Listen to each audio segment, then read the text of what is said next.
السلام عليكم إخواني المشاهدين، أخواتي المشاهدات. إذا ديما المغرب نشجع المنتخب المغربي الذي سيلعب غدا ضد السنغال التي خرجت جامعتها ومدربها بتصريحات صدمت المغاربة، حيث قالوا إنهم تركوا بدون أمن.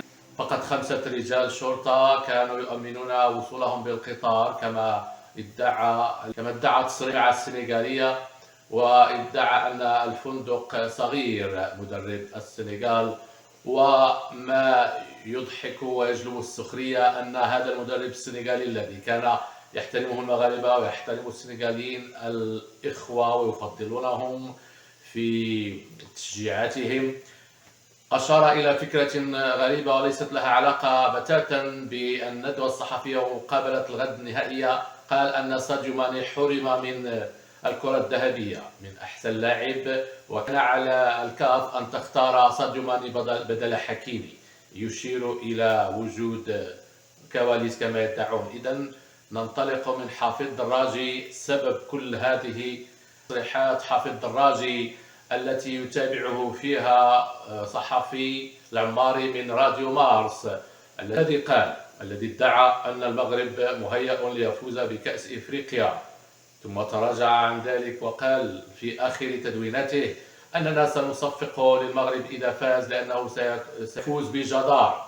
الحرب الإعلامية الكبيرة للجزائريين وتبعها أيضا حسام حسن وإبراهيم حسن الذي تبجح بأن المغرب لم يفوز منذ 50 سنة بكأس إفريقيا، متناسيا أن عيسى حياته هو الذي كان يدبر أمور فوزهم، كما قالت وأسهبت مختلف المنصات التواصل الاجتماعي المغربية والعربية والتونسية والمصرية، حيث اعترف المصريون سابقا بأنهم كانوا يشترون، وفريق الأهلي كان يشتري مبارياته، يشتري الحكام.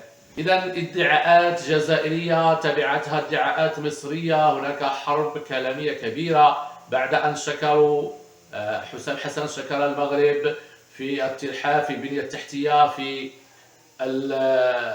الملاعب الرائعة، وقد حققت إيرادات الكاف أكثر من 90% زيادة على ما حققته سابقا من حيث الإعلانات والتسويق للبطولة. إذن كل هذا نستنتج منه أن هناك حرب نفسية ضد المغرب، وكل من انهزم ولم يستطع الوصول إلى نصف النهائي أو النهائي يقول نحن نعرف أن المغرب سيفوز به، نحن نعرف أن كل شيء مدبر. السنغال آخر ما كنا ننتظر أن يخرج المدرب الذي قال لم يحموننا بعد صلاة الجمعة في المسجد، وكل مرة كانوا يذهبون كل أسبوع أو كل جمعة يصلون بنفس الطريقة. إذن هناك تعمد غريب وأحمق وغير عادل من طرف الإعلام المصري الذي كان يعتبر إبراهيم حسن بلطجيا بتصريحات مختلف المدونين، ومنهم الفلاح المصري الذي قال أن المصريين لم يلعبوا في المباراة الأخيرة أمام السنغال، وكما قال محللون أن المصري نجح بفضل الجمهور في أكادير في مباراته الأولى، ما جعله تفتح شهيته. وقال أغلب المحللين المصريين أنهم لم يكونوا ينتظرون وصول المنتخب المصري لنصف النهائي. إذن هكذا الجمهور الودادي طالب الجماهير المغربية وجمهور الوداد بالدار البيضاء بأن تصبح كل المدرجات باللون الأخضر تضامنا مع نيجيريا. لحد الآن المدرب النيجيري وأوسيمان وغيرهم هم راحوا بطريقة عادلة وشكروا المغرب وتنظيمه رغم خسارتهم أمام المغرب بضربة الترجيح، إلا أننا نستغرب، وأنا في الحقيقة لا نستغرب توجه المصريين والجزائريين منذ وقعة درمان بينهما. هما يتشابهان في البلطجة الإعلامية ضد المغرب واتهام المغرب بالكولسة دائما.